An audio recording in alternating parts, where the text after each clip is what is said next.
Strats. Oh, hey there, Strat fans. It's me, Colonel Strat, the strategy extraordinaire here, and today I got another Doomstack for you, Strat fans. So today I'm going to take the mighty Ratling Guns and see if they can be qualified as a Doomstack or a Dumpstack. So anyone that's played the Skaven knows about the Ratling Guns, the Skaven's weird invention. They're really cool in the lore, and in the game they're really powerful. But let's see if they do well against certain enemies, or if they do have a fatal flaw that could lead them to being more in line towards the Dumpstack. So if you guys like this video, feel free to leave a like down below, comment, tell me what faction is your favorite to play with Ratling Guns. Chuck me a sub too if you want to see more videos like this and in other games. So without further ado, let's go right into to observe the campaign effects of the Doomstack or Dumpstack.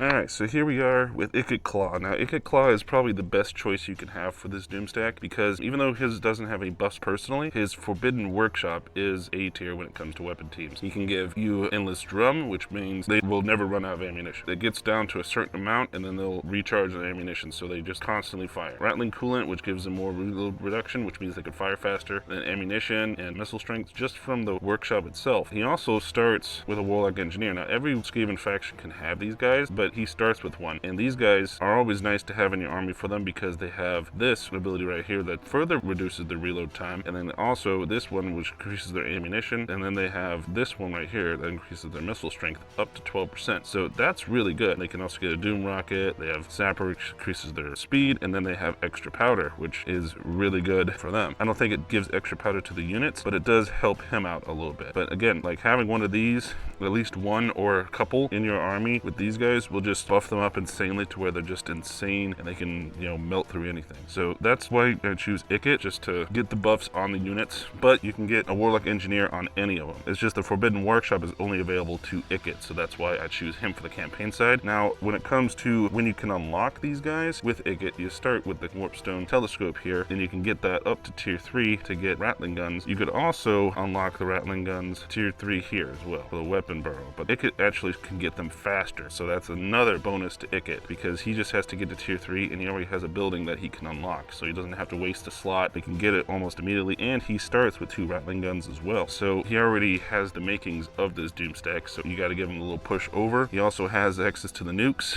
which makes Ichit already insanely fun. He's able to just buff this Doomstack up and get it a little faster than everyone else, where everyone else would be like a mid to late tier Doomstack. Ichit can get it pretty much early to mid tier if you build it up right. If you chuck this up to 3 and immediately get this up, he can recruit them right then. It's not like he has to build the burrow and then slowly build it up and use a slot because he's already got it used. I don't think the landmark gives you any bonuses for that. It just, you know, gives you research rate and stuff, but it gives you the ability to recruit them, so that's already a win in my book. So Ichit, best lord to use it for. Now let's go into some battles. I'm going to be going into custom battles because I don't want to show all of Ichit's buffs, even though he doesn't really buff them up that much. It's just the Forbidden Workshop. However, I will show the buffs for the Warlock Engineer because those buffs are substantial. So I will be showing one of them on the campaign, but the other 2 will be in a skirmish battle. So let's get into it, and I'll show you how insane these Ratling Guns can be.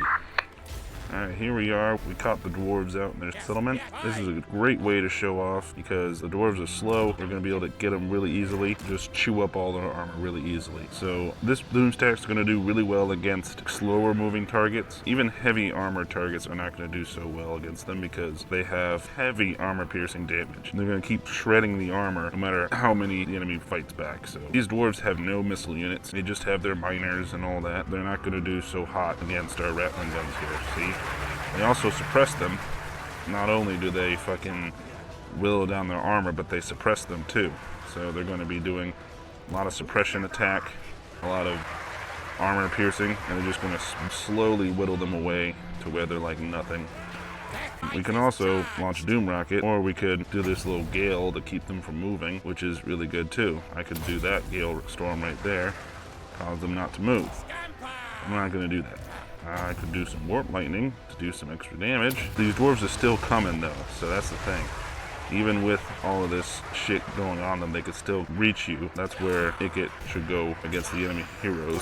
Even if they get there, you just keep them on skirmish and they'll skirmish away. They'll scurry away and keep firing at them. That's the thing.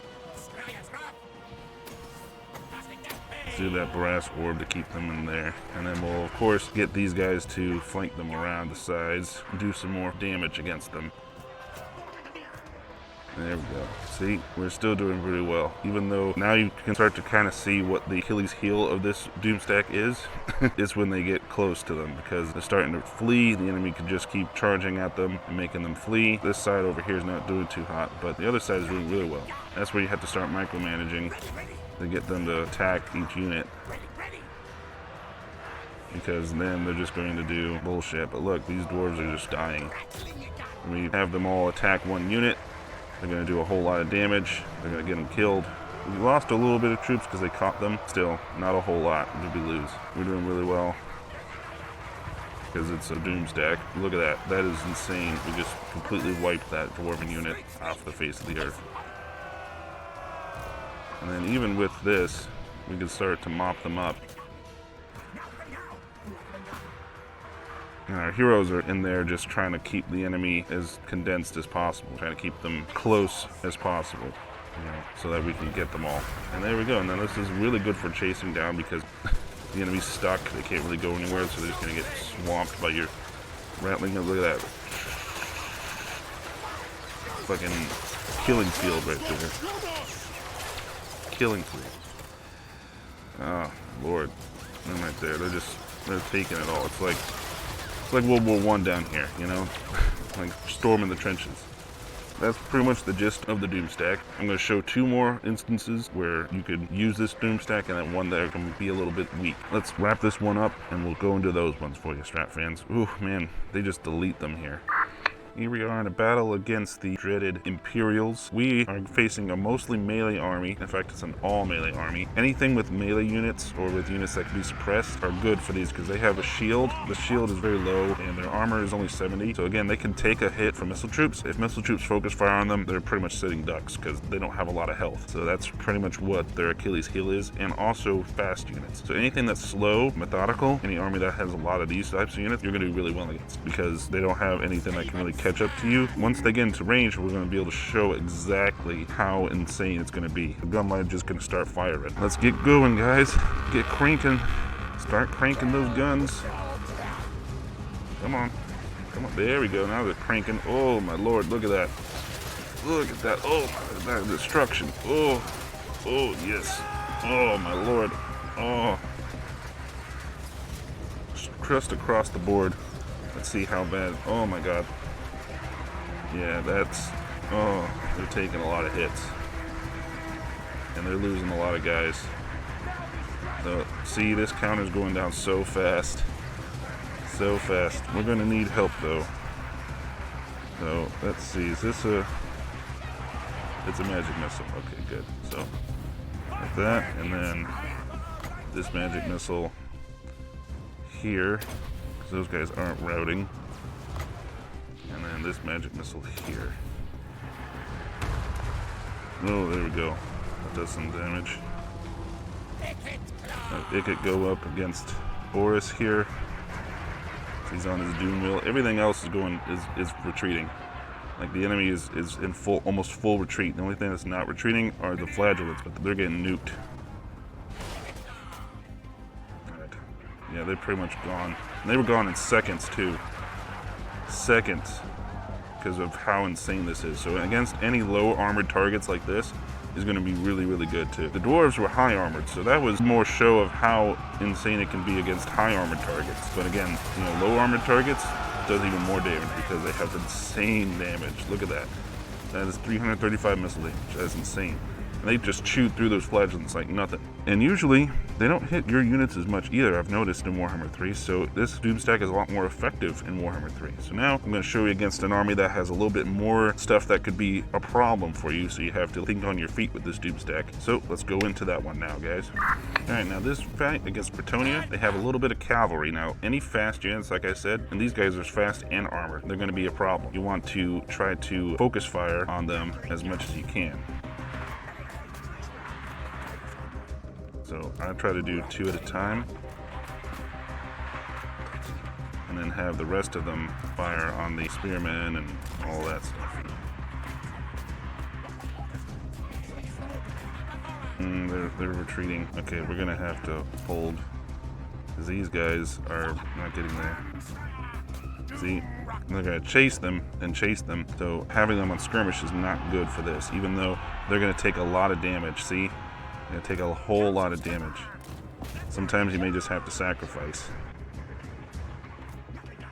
And there we go. They're doing really good with that one, but the other ones are not doing so hot. You might have to either sacrifice or get a hero or lord into there because they're going to cause them to rout. Look, see? I knew that was going to happen.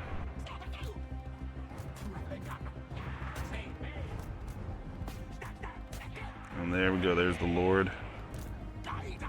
Let's get them firing on the hero. See? There we go. Almost immediately they start retreating. So it may be good to turn that off so they don't retreat, but again, they're going to get caught out in the open. So you want to be very, very careful with that. That's why you want to try to have some of these hero units, these warlock engineers and all that, trying to go into them because you're going to have some issues, you know. Or you could do like magic to try to break the enemy cavalry before they can do it. Oh, this sucks. I thought it was... There we go. Let's do that. And there. See, now the cavalry's broke, but we've lost a lot of units, you know, a lot more than we should have. And that's okay. This was a light force of cavalry, but it still was a heavy force of cavalry that did a huge amount of damage to our guys. And now you can see the drawback. Another drawback is also anything in walls, like a minor settlement or major settlement battle, is not going to heavily favor your Ratling guns because they fire straight. They're a straight firing unit. They don't really fire anything up and over, so they're not going to do so hot against a walled force. Whereas in a straight line battle like this, they're doing insane. Like, look, they're just fucking, you know, mopping the floor of these guys.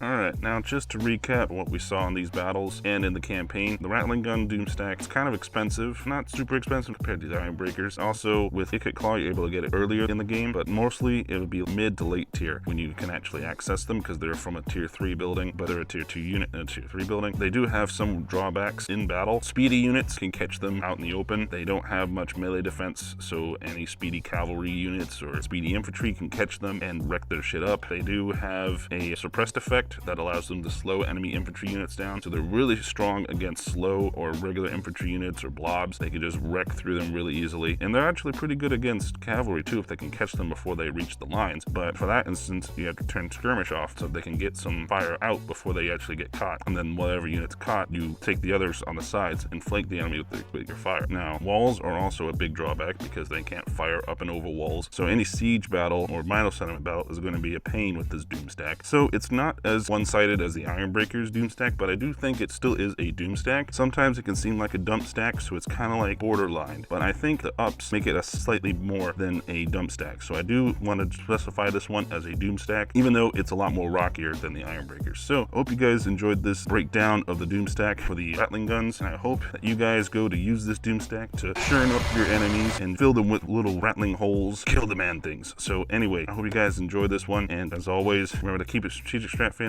Colonel out.